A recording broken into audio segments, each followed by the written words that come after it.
Joined here by Clare manager Paul Madden. It was on the brink of being one of the greatest of all comebacks here in the park, but today it didn't happen.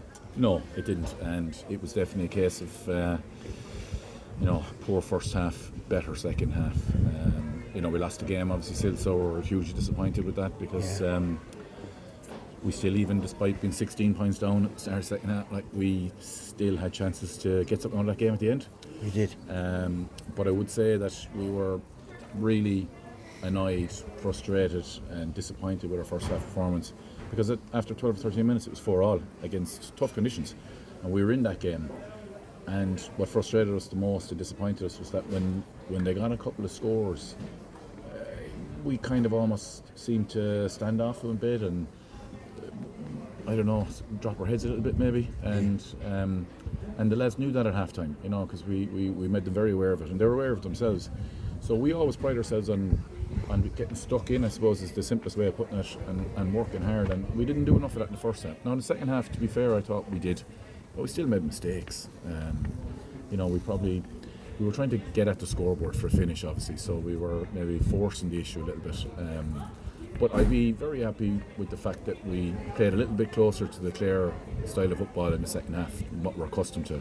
But obviously disappointed to lose. Absolutely. When the new rules came in, first of all, one of the big talking things was the 2-pointers. And then, as you said, 10, 12, 14 minutes gone, 4 points apiece.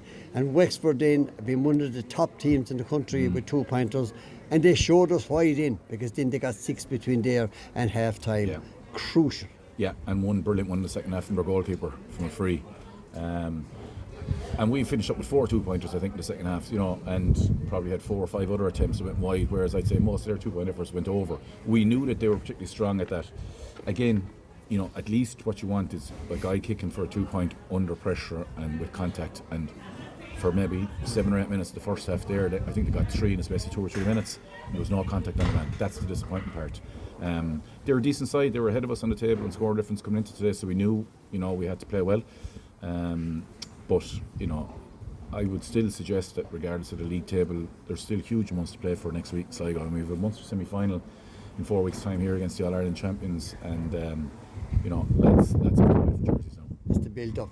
The Clare team that we had seen, especially after the opening 2 games, maybe in the first game as well, we saw that in abundance.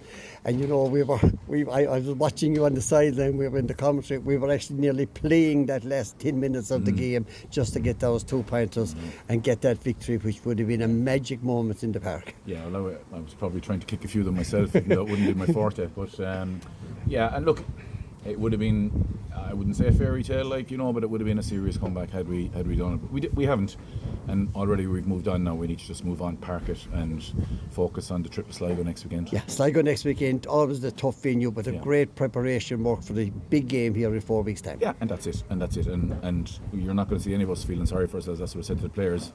Head up, shoulders back, drive on to training next week.